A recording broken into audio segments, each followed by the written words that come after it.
Hello friends, welcome to another new video. নিয়ে চলে এলাম সবার জন্য একটি বিগ ব্রেকিং আপডেট। এই মুহূর্তে দাঁড়িয়ে কি বলছে ইউজিসি প্রত্যেকের জন্য কিন্তু গুরুত্বপূর্ণ হতে চলেছে। ভিডিওটা কাজেই সম্পূর্ণ শেষ পর্যন্ত দেখতে হবে ভিডিওটা, এবং নতুন হয়ে থাকলে এই চ্যানেলটিকে সাবস্ক্রাইব করে পাশে থাকা বেল আইকনটি ক্লিক করে দিতে হবে, যাতে সমস্ত তথ্যগুলো তোমরা টাইম টু টাইম পেয়ে যাও। কলেজ ইউনিভার্সিটি অ্যাডমিশন, বিশেষ করে যারা নতুন ভর্তি হতে চাইছো কলেজ এবং ইউনিভার্সিটিতে এইচএস পরীক্ষার পর, তাদের জন্য তো খুবই গুরুত্বপূর্ণ এই চ্যানেলটা, কেননা সবার আগে সমস্ত তথ্যগুলো পাওয়ার জন্য আমাদের চ্যানেলটিকে সাবস্ক্রাইব করে পাশে থাকা বেল আইকনটি ক্লিক করে দিতেই হবে। এবং প্লিজ ভিডিওটা একটু লাইক করে দিও, বন্ধুদের মাঝে শেয়ার করতে একেবারেই ভুলো না। তো প্রথমত আমরা দেখতে পাচ্ছিলাম যে ন্যাশনাল এডুকেশনাল পলিসি অনুযায়ী এবার থেকে কিন্তু বিভিন্ন পরিবর্তন আসতে চলেছে দেশ তথা রাজ্যের বিভিন্ন ইউনিভার্সিটি বা কলেজে। তার উপরে ভিত্তি করে আমরা দেখেছিলাম যে বলা হয়েছিল যে অনলাইন কোর্সকেও সমান গুরুত্ব দিতে হবে, অর্থাৎ একটা স্টুডেন্ট কলেজে বা ইউনিভার্সিটির ক্যাম্পাসে গিয়ে অফলাইন অর্থাৎ ট্র্যাডিশনাল মোডে যে সুযোগ সুবিধাগুলো পেয়ে থাকে, ট্র্যাডিশনাল মোডে পড়াশোনা করে যে সুযোগ সুবিধা থেকে শুরু করে যে মার্কস তারা পেয়ে থাকে, ইউজিসির বক্তব্য হচ্ছে অনলাইন কোর্সের ক্ষেত্রেও সেই সুযোগ সুবিধা স্টুডেন্টসদেরকে দিতেই হবে। অনলাইন পড়াশোনা করলেও কিন্তু সমান মান বা মর্যাদা স্টুডেন্টসদেরকে দিতে হবে, সমান নাম্বার কিন্তু দিতে হবে। কি বলছে ইউজিসি আজকের এই আপডেটটাতে আমরা দেখে নেব। দেখো কি বলা হচ্ছে, ক্লাসে না এলেও বাড়ি বসে অনলাইনে পড়াশোনা করে একাডেমিক ব্যাংক্রাফট ক্রেডিট। অলরেডি আমি এবিসি নিয়ে বহু ভিডিও বানিয়েছি যে এখন থেকে এবিসি হচ্ছে শেষ কথা বলবে মার্কসের ক্ষেত্রে। ব্যাংক্রাফট ক্রেডিটে 50% নাম্বার পাবেন কলেজ বিশ্ববিদ্যালয়ের পড়ুয়ারা। আমরা অলরেডি দেখছি যে Kalyan university, Netaji Subhash open university এবং রাজ্যের বিভিন্ন ইউনিভার্সিটিতে এবিসি অ্যাকাউন্ট কিন্তু বানানো প্রক্রিয়া শুরু হয়ে গেছে, অর্থাৎ বানানোর প্রক্রিয়া কিন্তু চলছে। বিভিন্ন স্টুডেন্টসদেরকে নোটিফিকেশান দেওয়া হচ্ছে যাতে তারা এবিসি আইডি বানিয়ে নেয়। তো জাতীয় শিক্ষানীতি 2020 রূপায়ণে ইউজিসি যে জাতীয় উচ্চশিক্ষা যোগ্যতামান কাঠামো প্রকাশ করেছে, সেখানে এই ব্যবস্থা রাখা হচ্ছে পড়ুয়াদের জন্য। তাতে বলা হয়েছে কি, দেশ ও রাজ্যের যে কোনো উচ্চশিক্ষা প্রতিষ্ঠানে নিয়মিত পড়ুয়ারাও এবার 50% পর্যন্ত ক্রেডিট প্রতিষ্ঠানের বাইরে স্বয়ং বা মুক্স ইত্যাদি পোর্টালের মাধ্যমে একাডেমিক ব্যাংক্রাফট ক্রেডিটের ভিত্তিতে সংগ্রহ করতে পারবেন। অর্থাৎ স্বয়ং বা মুক্স যে প্ল্যাটফর্ম রয়েছে, স্বয়ং প্ল্যাটফর্ম আমরা জানি ইউজিসির দ্বারা পরিচালিত একটি প্ল্যাটফর্ম, যেখানে বিভিন্ন রাজ্যের বিভিন্ন ইউনিভার্সিটির এক্সপার্ট লেভেলের টিচার বা প্রফেসররা স্বয়ং প্ল্যাটফর্মে কিন্তু তারা পড়িয়ে থাকেন, তারা কিন্তু কোর্স প্রোভাইড করে থাকেন বিভিন্ন ইউনিভার্সিটি বা কলেজ। তো সেই জায়গা থেকেও যারা পড়াশোনা করবে তারাও কিন্তু সমান সুযোগ পাবে এবং 50% ক্রেডিট কিন্তু সেখান থেকে সংগ্রহ করতে পারবে। এই পদ্ধতির দ্বারা বিভিন্ন কোর্সের পাঠ্যক্রম, পঠন পাঠন, ক্রেডিট ট্রান্সফার, মূল্যায়ন সবই নিয়ন্ত্রিত হবে লেখাপড়ার সময়কালের উপর ভিত্তি করেই। 1 থেকে 5 বছর পর্যন্ত যে কোনো ধরনের ডিগ্রি এখানে থাকবে। কি কি পড়া যাবে? ডিগ্রি থাকবে, ডিপ্লোমা থাকবে, এবং শংসাপত্রের ব্যবস্থা কেমন করে হবে তাও কিন্তু ইউজিসির পক্ষ থেকে বলা হয়েছে। এছাড়াও এতে মাল্টিডিসিপ্লিনারি কোর্সেস রয়েছে, মাল্টিপল এন্ট্রি মাল্টিপল এক্সিট থাকছে, শিক্ষা ও প্রশিক্ষণের ফলাফলের ভিত্তিতে যোগ্যতা নির্ধারণের সম্পর্কের কথা বলা হয়েছে। এবং বারবার ইউজিসি এই 2020 সালের এনইপিতে বলেই দিয়েছে বা ন্যাশনাল এডুকেশনাল পলিসিতে বলেই দিয়েছে যে এবার থেকে শিক্ষা হবে ইন্ডাস্ট্রিয়াল নিডস অনুযায়ী। অর্থাৎ একটা স্টুডেন্ট চিরাচরিত পদ্ধতিতে পড়াশোনা করে সে যে সারা বছর বসে থাকবে বা সে কোথাও জব পাবে না, এমনটা হবে না। শিক্ষা প্রতিষ্ঠানেই তাকে ট্রেনিং দেওয়া হবে, শিক্ষা প্রতিষ্ঠান তাকে কর্মমুখী শিক্ষা দেবে, ইন্ডাস্ট্রিয়াল ট্রেনিং হবে, যাতে করে একটা ক্যান্ডিডেট গ্র্যাজুয়েশন কমপ্লিট করার পরপরই সে কোনো না কোনো একটা সেক্টরে চাকরি পেয়ে যায়। পাঠ্যক্রমে ছিল উচ্চশিক্ষা প্রতিষ্ঠান কেন্দ্রিক এতদিন, এবার থেকে পাঠ্যক্রম হবে নিয়োগকর্তা ও শিল্প প্রতিষ্ঠান ভিত্তিক, যেটা আমি বলছিলাম।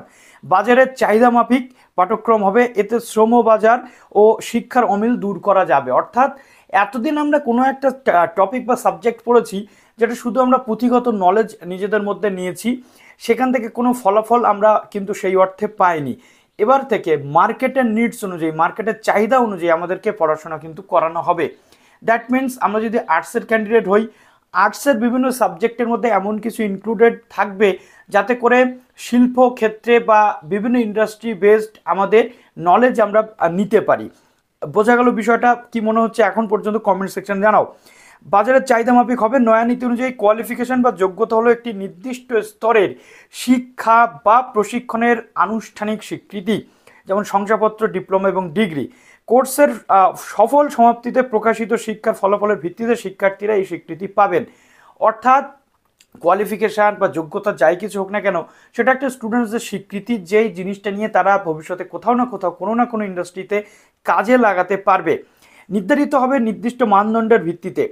এবং বৃত্তিমূলক শিক্ষা বা সাধারণ শিক্ষা প্রত্যেকটা ক্ষেত্রে এটা থাকবে, অর্থাৎ আইটিআই বলো বা বিভিন্ন যে ভোকেশনাল ট্রেনিং বলো, তার পাশাপাশি সাধারণ মানের যে শিক্ষা প্রদান করা হয় সেখানেও থাকবে।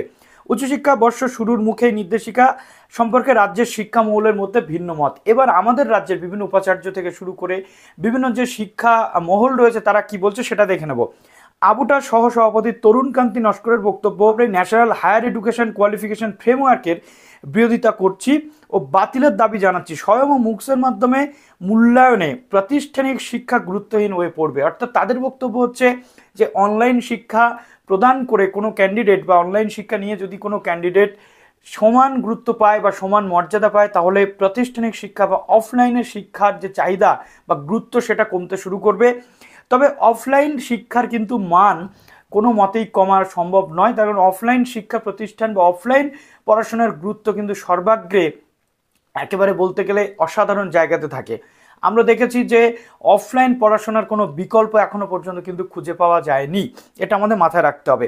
এবং এক্ষেত্রে বলা হচ্ছে যে পড়ুয়াদের ফি অবাধে বাড়বে। রাজ্যের একাধিক বিশ্ববিদ্যালয়ের উপাচার্য বলছেন এই নীতি মানা ছাড়া এখন কোনো পথ নেই। কেন পথ নেই? তার কারণ হচ্ছে মানব সম্পদ উন্নয়ন মন্ত্রক ও ইউজিসির সুপারিশ অগ্রাহ্য করে বাম আমলে 3 বছরের বদলে 2 বছরের ডিগ্রি কোর্স চালু হয়েছিল পাস গ্রাজুয়েট চালু করার রাজ্যের চালু করার ফলে রাজ্যের হাজার হাজার ছাত্রছাত্রীর চরম বিপাকে পড়েছিল। এবং রাজ্যে ব্রিজ কোর্সের মাধ্যমে 2 বছরের ডিগ্রি কোর্সে পড়ুয়াদের 3 বছরের উপযোগী করে কিন্তু তুলেছিল, সেই টাইমে সমস্যা হয়েছিল।